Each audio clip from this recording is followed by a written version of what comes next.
As we enter midsummer, it looks to me that we are starting to drift, as is often the way in summer, by the way, into the season of political scandals. We've just had a significant scandal in Britain where it turns out that NatWest Bank, one of Britain's largest banks, its private banking branch arm, Coutts, as is well known, cancelled the British politician Nigel Farage's bank account on the grounds that, as they claimed, he had fallen behind the financial threshold, entitling him to hold a bank account at Coutts. Except, of course, it turned out, as a raft of documents showed, that in fact the reason to cancel his banking arrangements with Coutts was partly, or at least principally, as it seems, due to his stated political opinions, his political positions, in part his support for Brexit. And that's already bad enough, but it turned out that the story that Nigel Farage had been denied banking services by Coutts, that his banking services with Coutts had been cancelled. It turned out that the story that this was all down exclusively to the fact that he'd fallen below the financial threshold criteria to be a customer at Coutts,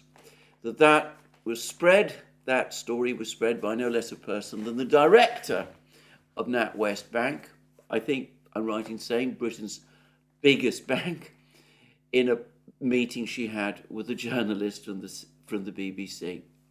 Anyway, she's now been forced to resign, and this particular scandal that it's fair to say the media had not been initially terribly interested in continues to gain traction, as it's become clear that, at least in this particular case, the chair of a bank, was prepared to say negative things to a journalist about someone who had been, until very recently, one of the bank's customers.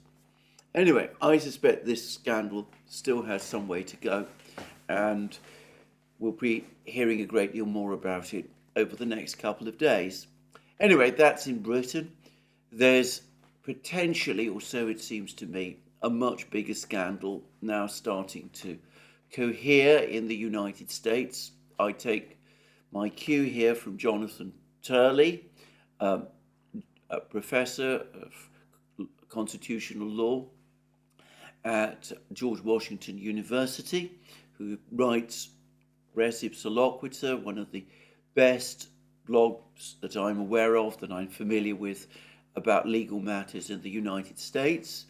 He's been hammering away for a long time now about the need for special counsel to look into the Biden family's various business affairs, all arising from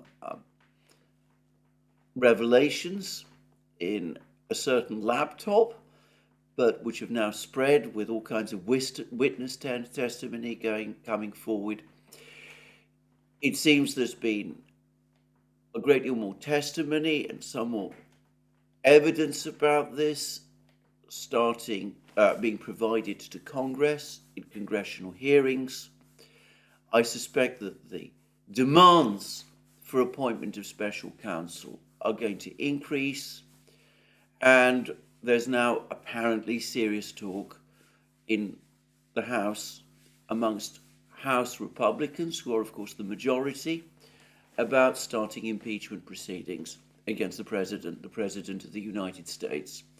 Again, I strongly suspect that scandal is going to grow, and of course it's going to dwarf all of the others if we do indeed find ourselves looking at impeachment proceedings about what seem to me at least to be extremely serious issues, unlike two recent impeachments which we have had.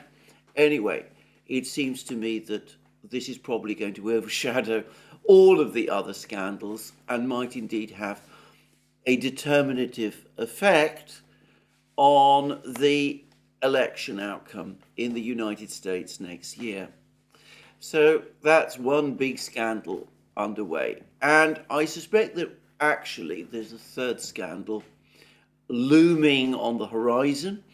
And this relates to the Chinese Foreign Minister Qin Gang and his sudden announcement yesterday that he'd been dismissed, and that the former foreign minister, the member of the Politburo, Wang Yi, who had been foreign minister before Qin Gang was appointed to that post, that Wang Yi has now been reappointed Chinese foreign minister. Now, in my video yesterday, I said that I wasn't going to spend much time over that matter. It didn't seem to me that it was going to make have any effect on foreign policy, and I maintain that view. But since I made that video, I've been thinking more about this particular event, and I'm starting to think that the most likely explanation for it is not that Qin Gang did or acted in some way that contradicted the direction of Chinese foreign policy, or that he made some mistake in his conduct of diplomacy. I've seen no evidence of this and no suggestion of this up to now.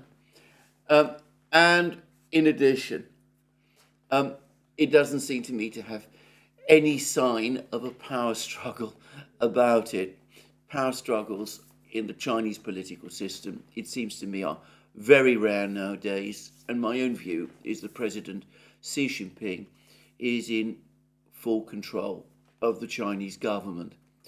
Now, there is, however, one interesting fact about this particular affair, which is that Qin Gang continued to perform the functions of foreign minister up to the 25th of June, and then he just disappeared from sight for over a month, with the Chinese authorities providing no information at all about him or about the reasons for his somewhat mysterious disappearance. Until, of course, the announcement yesterday that he had been dismissed from his post and replaced by Wang Yi. Now, that's a period of just over a month, and based on the pattern of events in the past, previous political scandals when top Chinese officials have been summarily dismissed, it seems to me most likely that what has been happening over the course of this past month, is that Qin Gang has been suspended from duties pending some kind of investigation. And a period of about 5 weeks would be, it seems to me, the kind of period of time that one would expect for an investigation to take place. Now, that strongly suggests to me that he has been found to have committed some private transgression, which has determined the Chinese government that he cannot remain foreign minister. One of the features of Chinese politics, especially at the highest level, since President Xi Jinping assumed the reins, is zero tolerance towards private transgressions, be they of a moral or sexual, and of course, especially not of a financial nature. And I suspect that something of that kind has come to light about Qin Gang. He's been investigated. There seem to be grounds to conclude that he cannot remain foreign minister because of something he has done or which has been alleged about him, and he has been dismissed and replaced by Wang Yi, the veteran foreign minister, who is obviously the right person to come back to the foreign ministry and to steady the ship following the dismissal, the abrupt dismissal of the newly appointed minister. And again, the pattern in China is that after a certain period of time, there is a full explanation, usually after there's been some kind of hearing, and I suspect that that's probably on the horizon. We will get, I suspect, a proper explanation from the Chinese authorities of what has happened to Xinjiang and of why he has been dismissed in the way that he has been. So 3 scandals there. And then there's a 4th scandal, and this, interestingly enough, is in Ukraine, though I don't take this particular scandal seriously, which is the President Zelensky with a stalled offensive, causing him increasing political problems, one suspects, both within Ukraine and in the rather fraught relations that he now has with his Western allies. He's come up with a scandal of his own.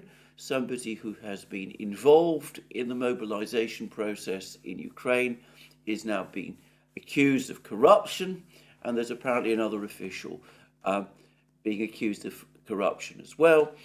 And President Zelensky has made all kinds of stern comments about the inexorable punishment that those guilty of corruption can expect in Ukraine, which, given the pattern of politics in that country since it gained independence of the Soviet Union in 1991, is a claim which, I'm sorry to say, I don't take at all seriously.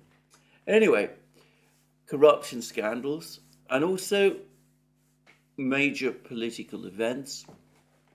We're now hearing that there's a great deal of work underway to prepare for the BRICS summit in South Africa, a BRICS summit which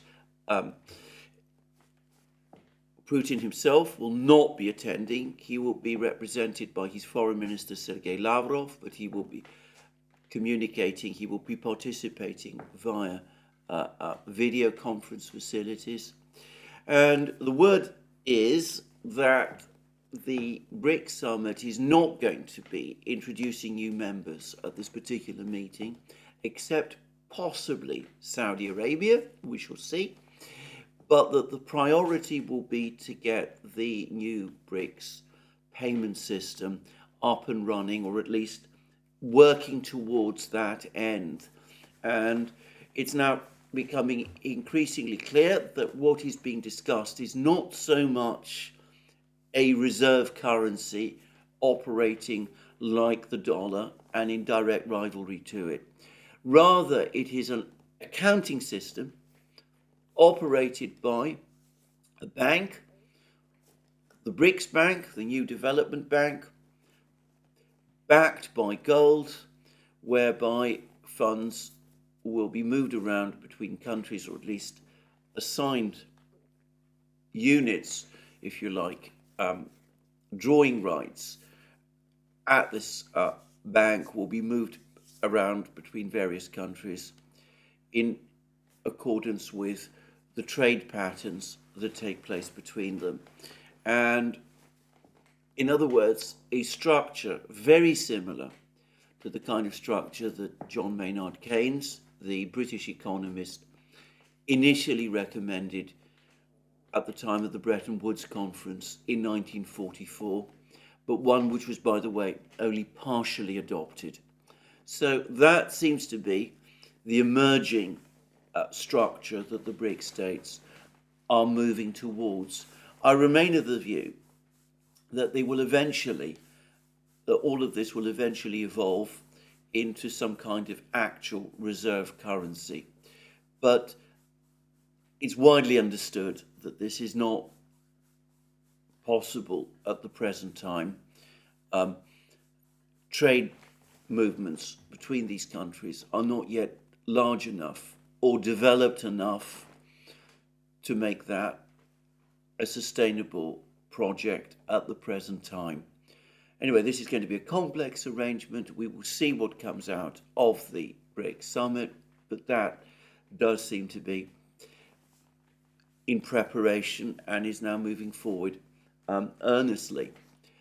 And at the same time, even as all that is going on, President Putin himself today is addressing the Russia-Africa summit, which is taking place in St. Petersburg, where he is, I believe, located.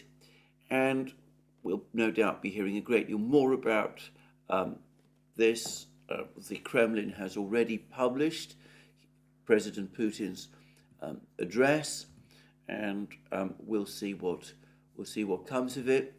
And I will no doubt discuss this summit in a lot more detail in my next program.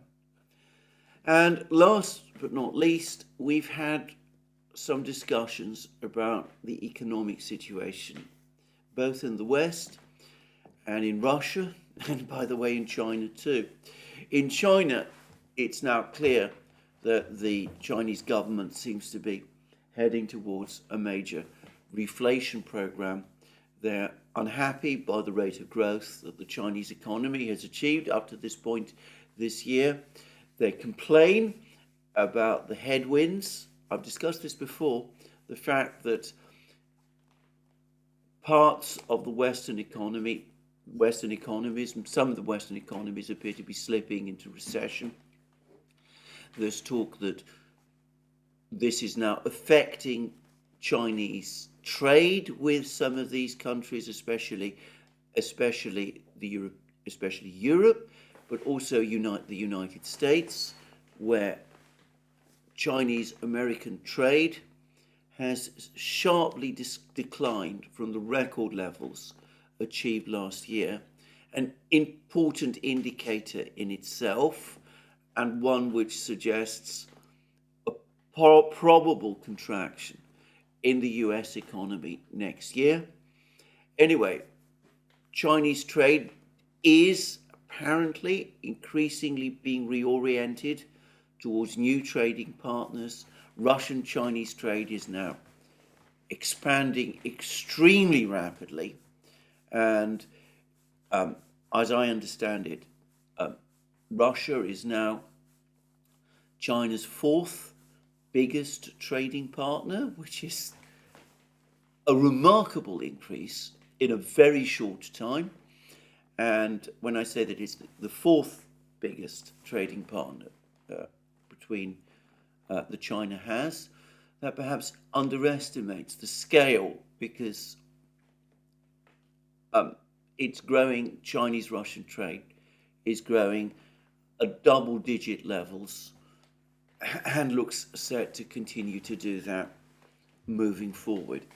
But anyway, so the Chinese are trying to reorient their trade, reduce, as their trade with the West reduces, they're increasing their trade with other countries in East Asia, in Latin America, wherever they can.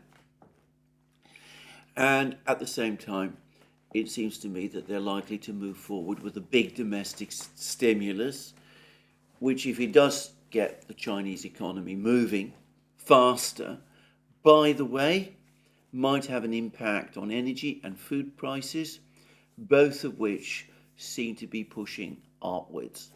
So that's the situation in China. In Europe, we're now getting lots of figures and data, all of which, it seems to me, including in Britain, point clearly now to recession, a recession situation starting probably in earnest across the entire European space next year, and with parts of the European economy, Germany, for example, already in effect in recession, but a recession which I suspect is set to deepen. And with manufacturing output in all of the West European countries, and but especially in Germany, now looking like it's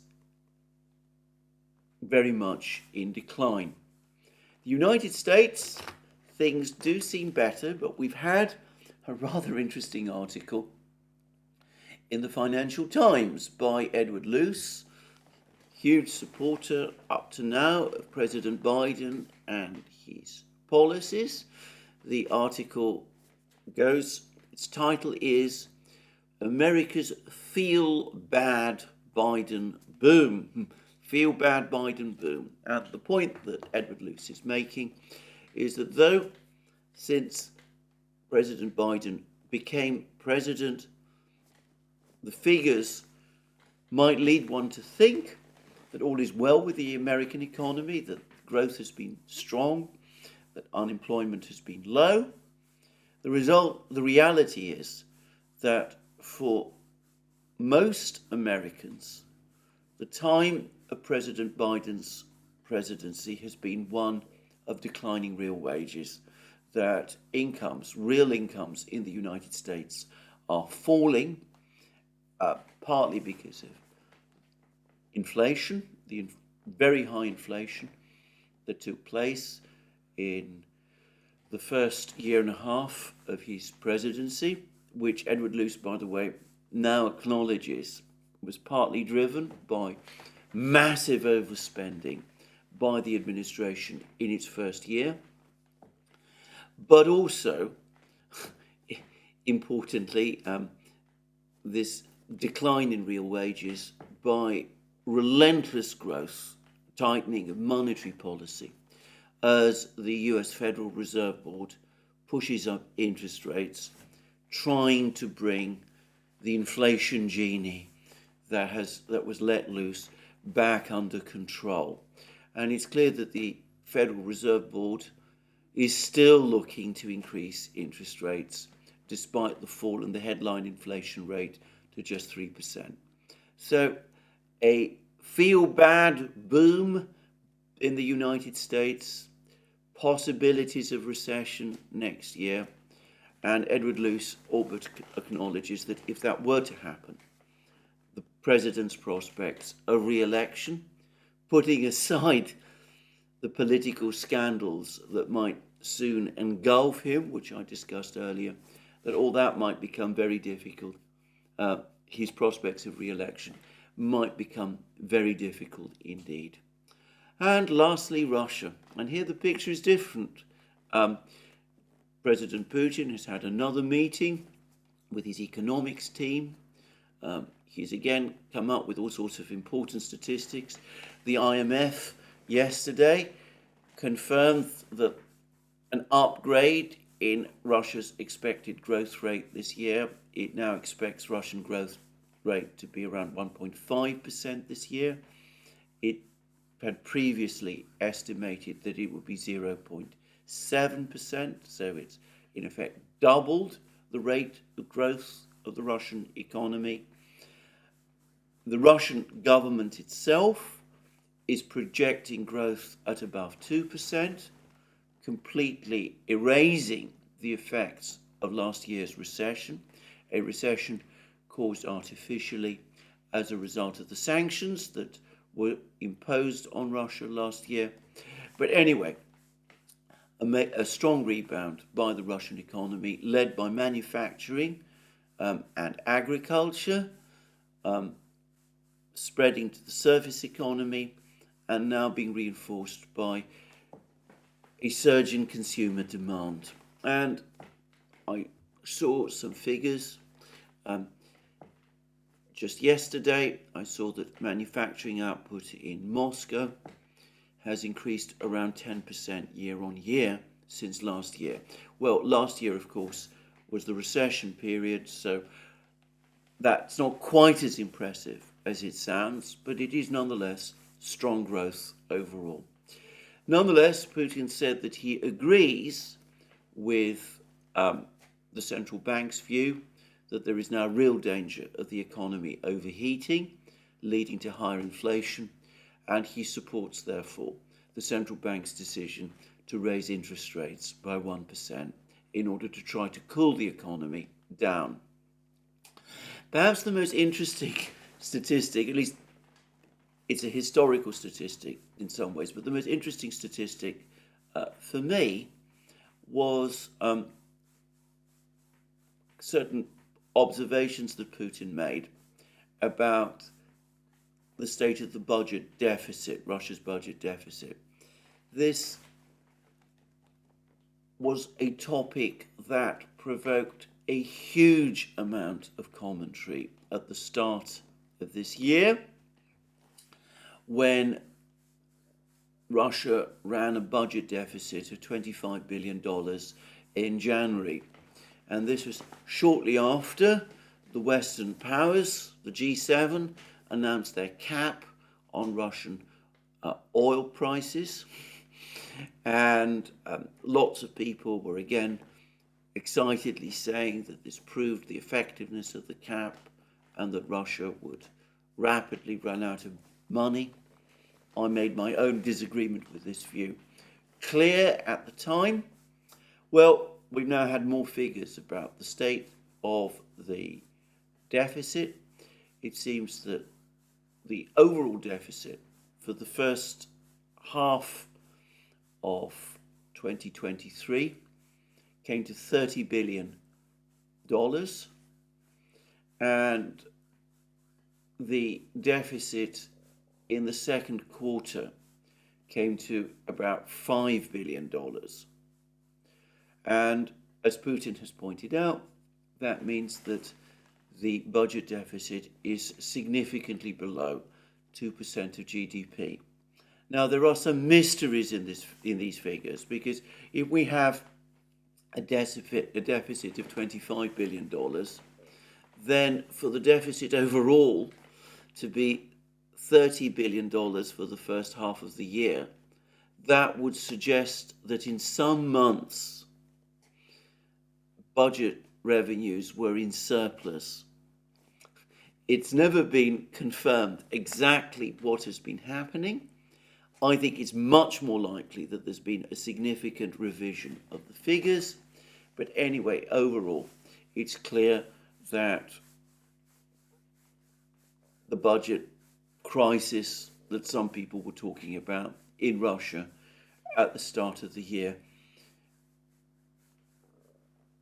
is not going to arise, and that this theory that Russia is going to run out of money is not going to happen. By the way, with oil prices rising, the price of Urals crude, which used to be the benchmark for Russian oil prices, Urals crude being the oil, the type of oil, the oil mix that Russia generally exported to Europe. It's less important now that Russia has diversified its exports to East Asian buyers like China and India. But anyway, the price for Urals crude has now broken through in global markets the G7 price cap, the $60 price cap. There doesn't seem to be anything much that the G7 can do about it. And with Russia likely to record another record harvest this year, food products being another major export item, it looks as if Russia's trade surplus and its current account are also going to start to recover over the next few months. So, Russian economy looks in rather better shape at the moment than most of the others. Who would have thought it? Anyway, that's a general overview of the state of the world, but I'm going to come back now to that perennial topic of discussion in this program, which is the military conflict in Ukraine, because it's now becoming increasingly clear that tensions between Ukraine and its Western sponsors are intensifying as the blame game over what is increasingly now being seen as the failed offensive grows. Anyway, before I do that, let's just conduct a quick summary of where we stand in terms of the overall military situation. Now, yesterday there was intense fighting in the Bakhmut area as Ukraine made another attempt to try to capture the village of Klesheyevka, southwest of Artyomovsk, the former Bakhmut. Now, there's been a very interesting discussion on Slavyangrad about the importance of Klesheyevka, and the commentator on Slavyangrad, I'm not exactly sure who it is, it might be Gleb Bazov, has challenged the whole theory that Klesheyevka is in fact particularly important to the security of Artyomovsk, former Bakhmut. He said that this village lies between two ridges.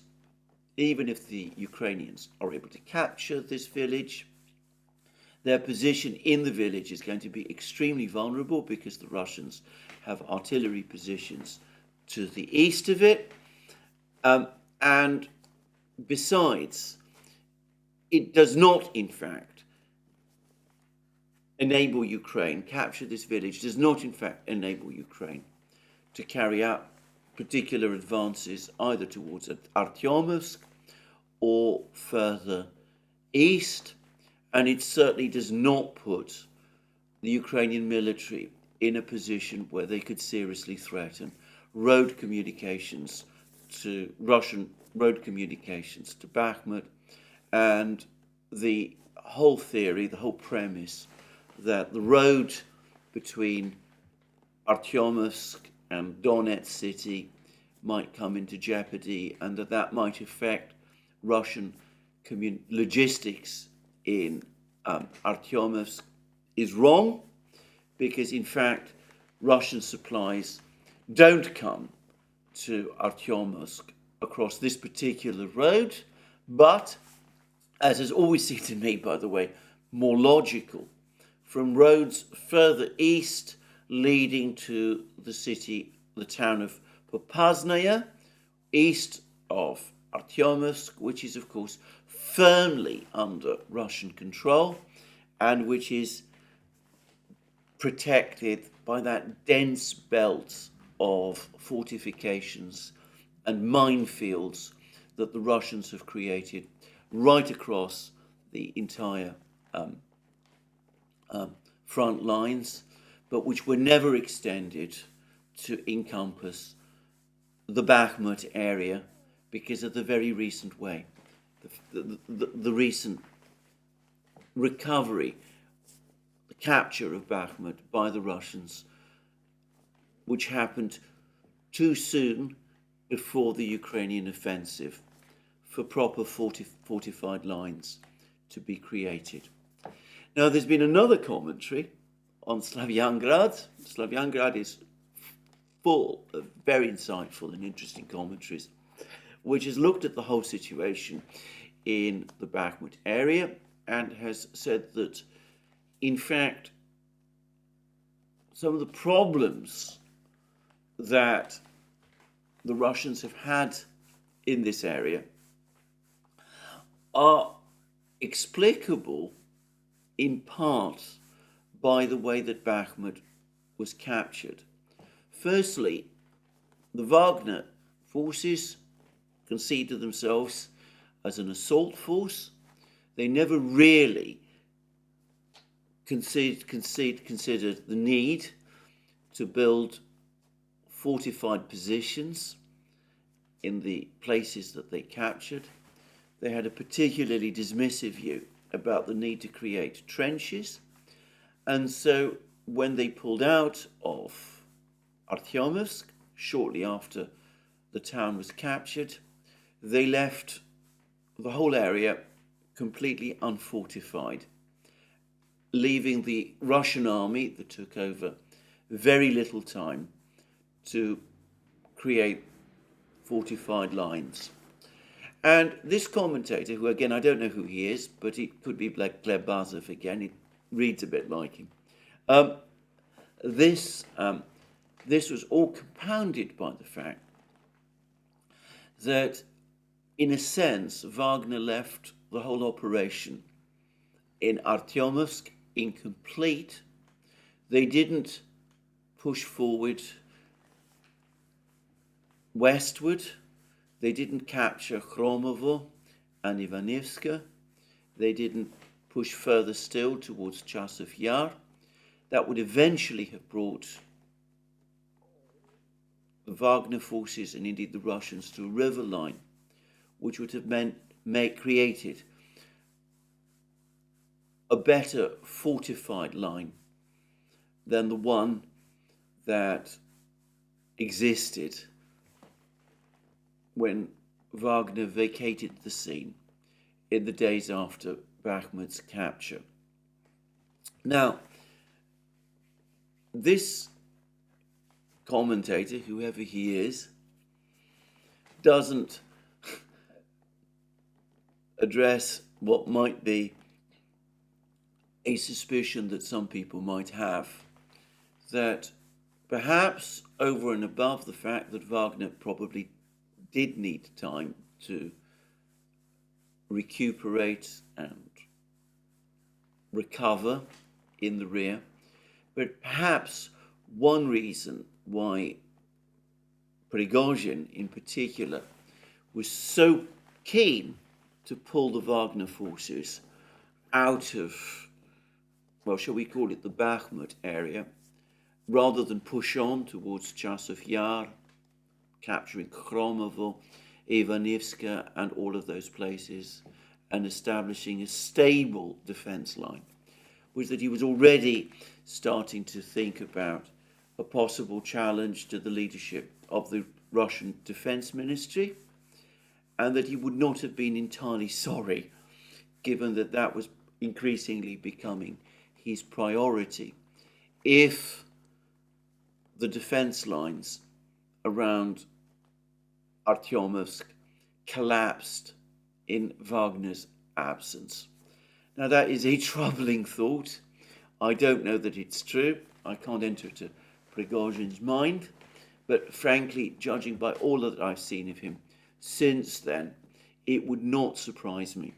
Certainly, whilst the battle, the fighting in Bakhmut was underway, I did sometimes get the impression that Prigozhin would almost have wanted the flanks around Bakhmut to collapse, if only in order to make his point that it was only Wagner that was successfully carrying out an offensive in this particular area, and that the troops of the Russian regular army were not up to anything.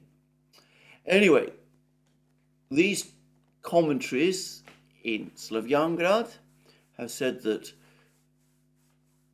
the Russians, the Russian military, presumably because they had never intended that Bakhmut would be captured in the first place, when Prigozhin pulled his forces out of the area, had to cobble together a force both to cover the flanks and to block further Ukrainian offensive efforts towards Bakhmut, that this has been done by bringing together a hodgepodge of units, some of them more experienced and better trained than others. It has also a forced redeployment of some units that had been assigned to different theatres. So there's one particular regiment, for example, that was playing a key role in the battle for Marinka, but which had to be redeployed in a hurry to the Bakhmut area, weakening the Russian advance in Marinka. And of course, the same could be said about the Chechen fighters also. But these commentaries say that the surprising thing is that this hodgepodge of Russian forces did successfully cohere into a successful military force, and that they have so far succeeded in repelling all Ukrainian attacks. So I thought these were two interesting commentaries. I'm sure there'll be a lot of people who will challenge various parts of these commentaries. But anyway, coming back to the events of the last couple of hours, in fact, going all the way back to Friday, when Yuri Podolyaka, Russian military commentator, says that the Ukrainians started to make their big push towards Kleshchevka. Anyway, the Ukrainians yesterday did make a big effort finally to capture Kleshchevka. And the big news is that it was repelled. Now, there's been a lot of confusion as to what exactly took place. There was apparently a Ukrainian attempt to capture another village called Andreevka, somewhat to the south of Kleshchevka. Apparently, there's still intense fighting going on there. It seems also that some Ukrainian troops were able to enter Kleshchevka, but were only confined to a small part of the village and perhaps have been driven back. But anyway, the Ukrainian attempt to capture Kleshchevka overall, as of yesterday, was not successful. And perhaps we will see renewed attacks over the next couple of hours, but the Slavyangrad commentaries not only question the theory that Kleshchevka is particularly important, but say that even as the Russian military has found it impossible to create proper fortifications around Kleshchevka and other places because of the intense Ukrainian attacks that have been going on in that area since May. They have been busy creating major fortified lines behind Kleshchevka and other places, and that even if Kleshchevka falls, it's unlikely that the Ukrainian offensive against Artyomovsk, Bakhmut, would be successful. Anyway, that's my summary or my understanding of these two accounts. There'll be a lot more to say, no doubt about them, over the next couple of days. There's some speculation, by the way, that this latest attack on Kleshchevka is Ukraine's last throw to capture this village and to break through into Artyomovsk, the former Bakhmut.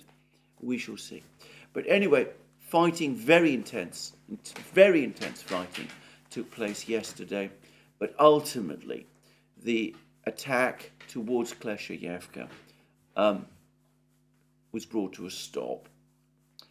Now, this morning, after another lull, Ukraine has again been on the attack in the southern front lines, in Zaporozhye, in southern Donetsk, in the Pyatikhatki sector, and again it's attacked with large numbers of armoured vehicles, and the attack is still underway. So I can't give a definitive view of its outcome, at least not yet, but the early indications are that the attack is failing in exactly the same way as all the other attacks of a similar kind. These were mechanized attacks. Armored vehicles were used in large numbers. They were immediately shelled by Russian artillery. They again had to struggle through the dense Russian minefields. The Russian Air Force was again in operation. Helicopter gunships were again attacking. And there are already reports that large numbers of Bradleys and tanks, including Leopard 2 tanks, have been knocked out over the course of this latest attack in the south. So it looks as if this attack, for the moment at least, is not going well. I would say that the United States has just announced another aid package, $400 million worth of aid that it's going to be supplying to Ukraine, military aid. And I noticed that this time the United States, along with the usual hodgepodge of other equipment, including some Patriot missile systems, some HIMARS systems, some NASAMS rocket systems. These are replacements for missiles that these systems have expended, or at least attempted replacements for some of these missiles. Along with those, the United States this time has announced that it's supplying 32 Stryker wheeled infantry fighting vehicles, but no Bradleys. This despite the fact that the fleet of Bradley vehicles, tracked vehicles that Ukraine possesses, has been absorbing a very large amount of damage, and despite the fact that Ukraine itself has apparently admitted that in order to keep part of this fleet of Bradleys operating, they're having to cannibalize other parts, take parts from vehicles making up other parts of the fleet. Now, I've discussed in the past how the United States does not have a bottomless reserve of Bradleys. At the start of the war, there were about 2,000 of these machines in reserve. Ukraine has probably now received around 200. It could be that the Pentagon is beginning to worry that the number of Bradleys held in reserve is starting to dip below acceptable levels, and that's why they're now providing Strykers instead of Bradleys. I suspect that Stryker infantry fighting vehicles, are less useful in this kind of breakthrough type of operation than tracked vehicles like Bradleys are. But then I'm not an expert in these matters. The other thing I'd say about the Stryker, and this goes back to something that Scott Ritter has discussed, is that it's a temperamental and fidgety vehicle. It requires very high maintenance levels. Apparently its adjustment system is easily prone to breakdowns, and it could be that the large numbers of Strykers that the United States is now providing is because a lot of the Strykers that have been provided to Ukraine are damaged and inoperable, exactly as Scott Ritter predicted. So that's the situation on the front lines where Ukraine is attacking. And overall, the story is the same. Ukraine at standstill. They've made massive efforts to capture Kleshchevka near Artyomovsk, but they still haven't managed to do it, and it's only one village. And so far, on the front lines in the south, they haven't broken through there either. And all the indications at the moment suggest that with this latest offensive, this pattern is going to repeat itself. A lot of machines, a lot of men are going to be lost, and nothing is going to be achieved. Anyway, that's the indications at the moment. The big news, the big advances are happening in the north, and they are by the Russian military. And again, yesterday, more news that the Russian forces pushing forward from the Zherebets River towards the Oskol River have now successfully captured 3 more settlements. They're enlarging the bridgehead. They're moving ever closer to the Oskol River line. And it seems that the offensive there, the Russian offensive there, is developing. and putting on speed. In fact, the distance that the Russian army is advancing seems to be growing, and it's now measured by kilometers every day. And there's also been reports of the Russians resuming their advance further north still towards Kupiansk. Now, a fact which I did not know, I discussed yesterday an interview that a Russian general, General Mordvichev, had given to Russian television discussing the future of the war. What I hadn't realized is that General Mordvichev is the overall commander of some of the Russian forces that appear to be participating in this very offensive. Anyway, that's at least my understanding. If I'm wrong about that, people are at full liberty to correct me. Anyway, the Russians pushing on with this offensive, and yesterday I think there was confirmation that the Russians have now captured more ground in this offensive in the north than Ukraine has captured over the course of all of its various attacks, its offensives in the south and in the Bakhmut area as well. So more territory is now coming under Russian control than Ukraine is capturing, and for the moment at least, the Ukrainian offensives overall seem to be at something of a standstill. Now, we don't yet know how far this offensive in the north will go. We don't know what objectives the Russians have. We shall see. And we don't know what, if anything, the Ukrainians are going to do. There is some word that Ukraine is now starting to redeploy forces from the southern front lines to try to stem what is perhaps starting to look like a rout in the north. There was some reports that Ukraine has actually lost control of some of its troops in the north. Who's to say? But anyway, there are some reports to this effect. But there were reports yesterday that a Ukrainian brigade, was pulled back from the southern front lines, from the Vremevsky Ledge area, to be precise, is being repositioned to Dnipro, and thence, no doubt, will be sent further north to try to contain this offensive that the Russians are conducting further north. I suspect that before very long, Ukraine might find itself obliged to redeploy some of its forces around Bakhmut to contain this offensive also. So that is the overall situation on the battlefields.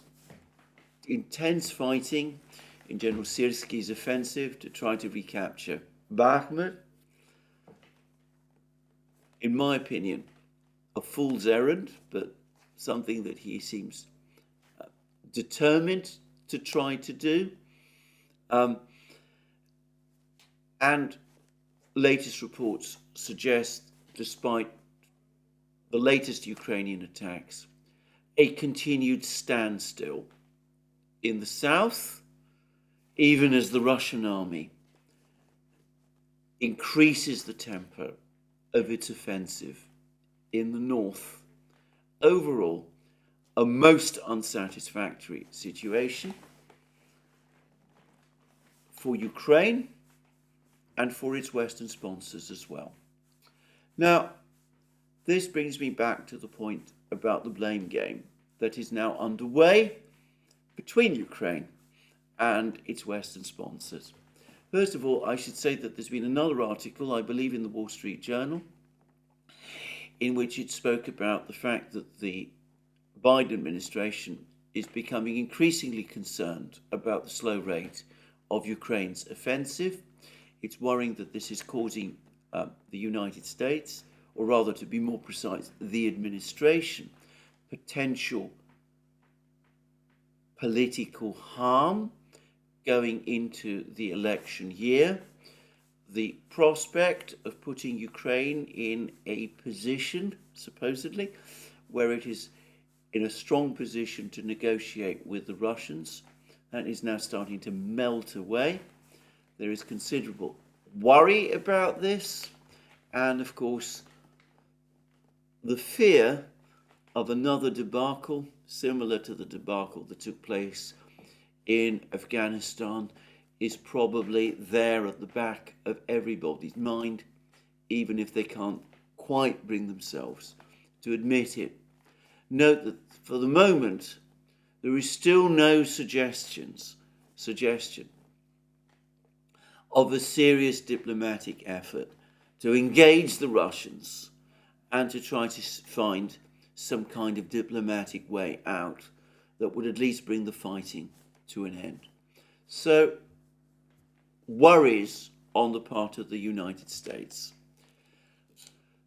But there is clearly another party that is also heavily exposed, or has exposed itself through overcommitment to Ukraine, that has suffered severe economic losses as a consequence, and which is now becoming worried as well. And that is Germany, or to be more precise, the German government.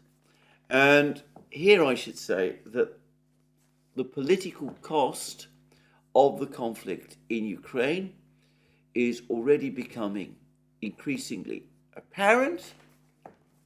The AfD, the right-wing party, which has increasingly become the main opposition party in Germany, and which has taken what could approximate to an anti-war stance over this conflict, which has in fact questioned many of the fundamental premises behind German support for Ukraine, and which is pushing hard for a diplomatic solution. Support for it is now apparently, according to opinion polls, at 22%. It is still rising. That means that the AfD is now the second most popular party in Germany, according to these opinion polls. The most popular party, or rather group of parties, is the CDU-CSU grouping, which is on 26%. But Chancellor Scholz's SPD is well below now the AfD, and the Greens and the FPD are also FDP. The other parties in the coalition are continuing to see their support slip. So there must be worries about the political prospects, both for the coalition and about the rise in dissident sentiment, if I can call it that, in Germany. And by the way, the latest polling numbers for the AfD strongly suggest to me that it has broken out of its former, the region where it was formerly confined, which was essentially East Germany, the former East German Democratic Republic, and that it's probably starting to win votes in the former West Germany as well. So, growing concerns in Germany, and they have now been articulated in a report about the war by the Bundeswehr. And it's supposed to be a secret report, but it has of course been leaked.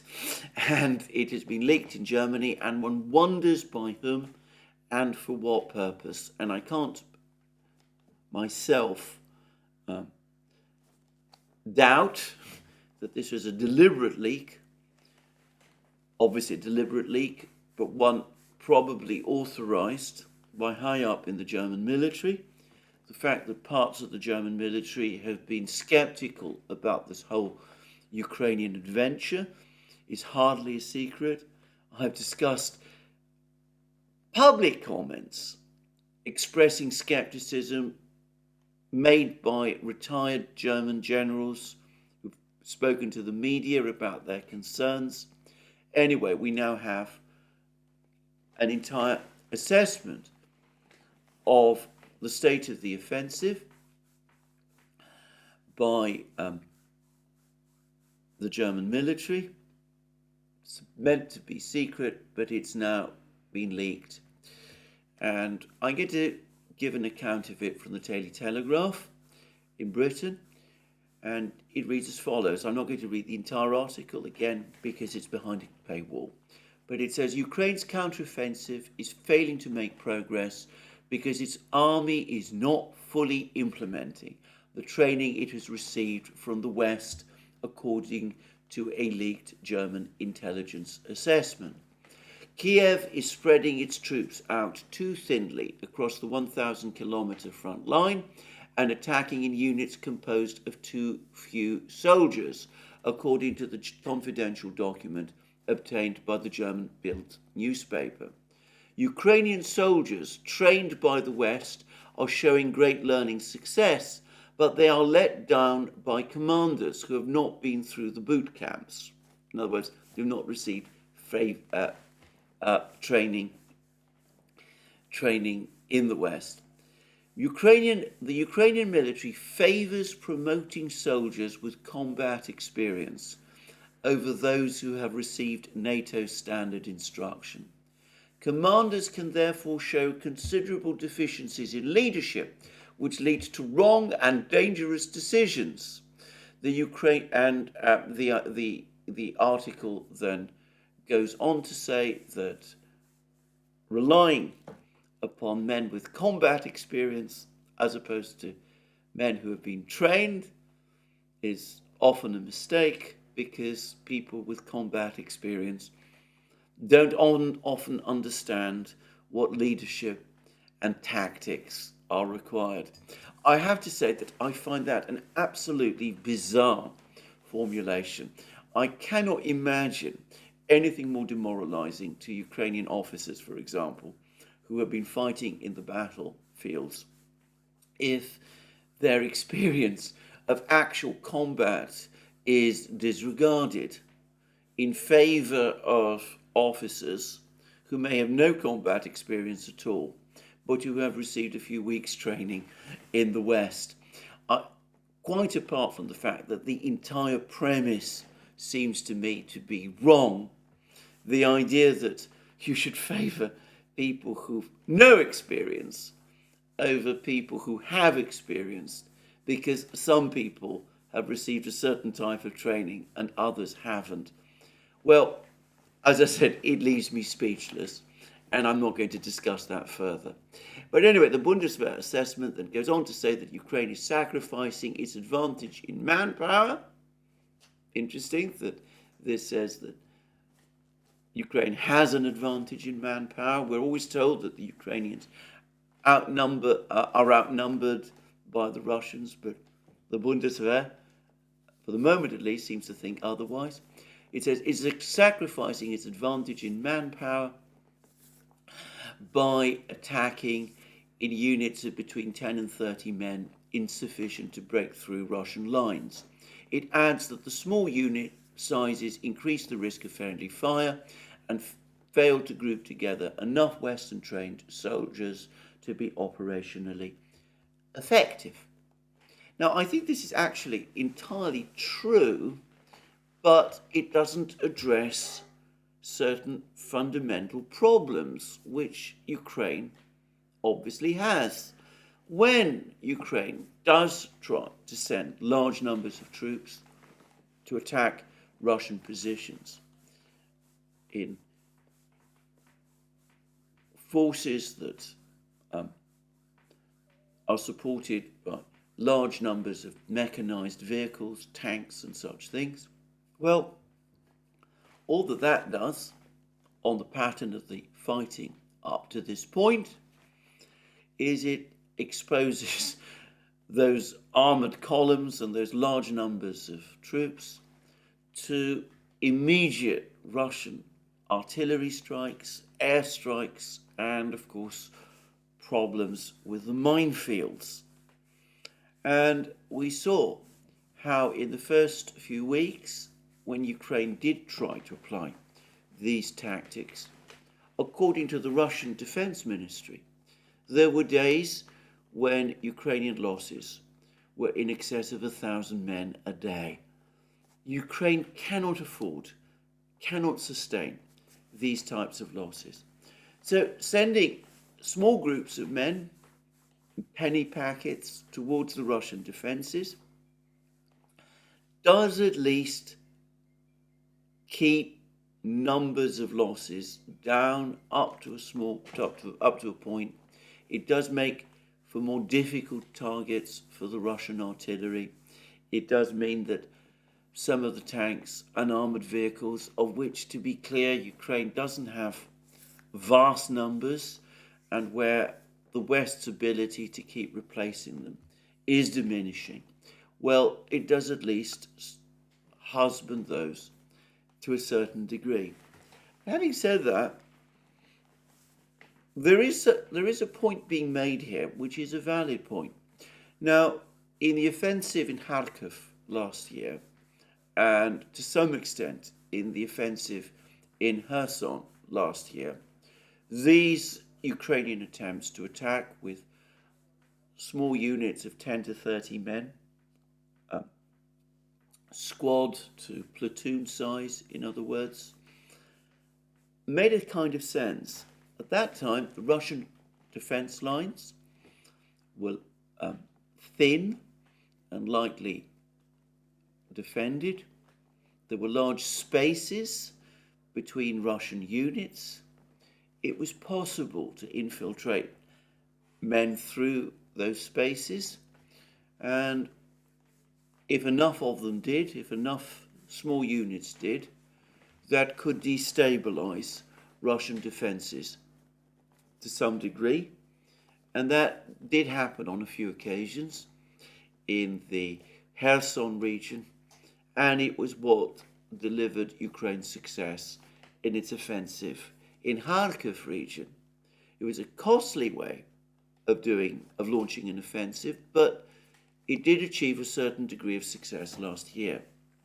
It's not working this time because, of course, the situation this time is different. The Russians have developed much denser, thicker, fortified lines. They've got artillery and machine guns, and they've laid minefields to an extent that was simply not the case last year, when the Russians basically weren't laying minefields at all. And the result is that instead of these small groups of men being able to infiltrate through the gaps and destabilize the Russian front lines, what is happening instead is that they're being picked off group by group by the Russian artillery and by Russian infantry, and of course are as a result again experiencing very heavy losses. But to me, in my non-expert way, the fact that Ukraine didn't succeed in its concentrated big armour pushes and isn't succeeding with these infiltration tactics that it attempted last year, that it applied last year, that it doesn't actually have a sensible tactical solution to the problems of this offensive. To my mind, all that does is that it begs the question of whether it is wise to continue with this offensive at all. It's beginning to look increasingly as if the Ukrainians simply won't be able to break through either big armoured pushes or through the kind of attacks that they are conducting now. And given that there doesn't seem to be any other offensive strategy that Ukraine can apply, and that neither is working, then that might call into question whether it's wise to continue with the offensive at all, and might suggest that the better thing to do is not to do what the Bundeswehr is saying, which is launch this big armoured punch to try to break through the Ukrainian lines, but rather to pull back, consolidate, build up Ukrainian fortified lines of their own and await the storm from the Russians, which is coming, and perhaps hope that that storm can be weathered. After all, when Ukraine has fought on the defensive, it has been able, at the very least, to slow the Russians down, and in a few places, like Marinka, bring them to an effective stop. So, that seems to me to be the obvious logic. But of course, it is not a logic that the Western powers are accepting. And one can start to see, or so it seems to me, what is happening. All of these political leaders, all of their security establishments, all of them, heavily invested in this war, are now becoming increasingly concerned that Ukraine isn't going to win after all, that they're not going to be able to force the Russians to come to terms, that the Russian economy is in better health than their own, despite the sanctions attack, and that there may be no choice in the end, there may be no alternative ultimately, other than to accept either some diplomatic process which falls far short of what the Western leaders expected and promised their electorates at the start of this affair in February last year, or perhaps face the even worse prospect of a military debacle in Ukraine. So, what do? They blame Ukraine. And that, it seems to me, is what all this cluster of articles, this latest report from the Bundeswehr, is all about.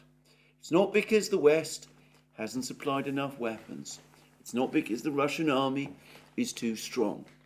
It's not because the Russians have outproduced the West in armaments. It's not because the Russians perhaps have better generals and tactical leaders than the West acknowledged. It's not because most of the world has remained at best neutral and to a great extent privately sympathetic to the Russian position. It's all because Ukraine is not listening to the West's wise advice. Had that advice been heeded, these political and military leaders are able to say, well, we would have achieved all our objectives. The fault lies in President Zelensky and perhaps General Zaluzhny, who is looking increasingly like a scapegoat for all the problems, and let's point the finger at him. So, there we are. That's where we are. A blame game is now underway. President Zelensky himself probably increasingly concerned about it. General Zaluzhny very concerned about it. After all, a few months ago, the US media were dropping heavy hints that he was the mastermind behind the destruction of the Nord Stream pipelines. We will see where all that develops. But, as I said, it's obvious to me that a blame game is now underway, and where there is a blame game, there is usually a scapegoat, and General Zaluzhny might very well be the one. No wonder he was perhaps unwilling to involve himself in the offensive a few weeks ago, and basically absented himself from all discussions. I suspect that he could see the career-destroying aspects of the whole affair and was not entirely oblivious to the possibility that he was going to be set up. Anyway, there we are. That's where we stand. It would not be proper to finish this at this point about this German commentary if I did not add that there's been some pushback against it from the British.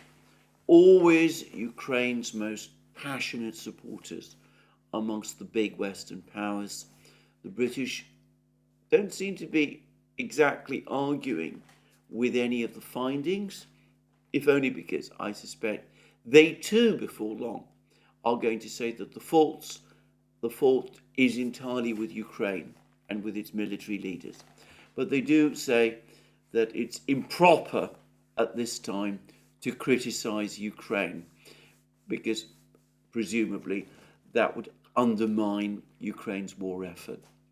I don't think that at the end of the day, in Washington and Berlin and perhaps in Brussels, anybody in the end is going to care very much about that. Anyway, that's my program for today. More from me soon. Let me remind you again, you can find all our programs on our various our platforms: Locals, Rumble, BitChute, ODYSEE, Rockfin and Telegram. Also, you can support our work via Patreon and Subscribestar, and by going to our shop, where you can buy all the great things that you will find there: our magic mugs, our hats, our hoodies, our t-shirts, our sweatshirts, and all those great things. And last but not least, if you've liked this video, please remember to tick the like button and to check your subscription to this channel. That's me for today. More from me soon, and have a very good day.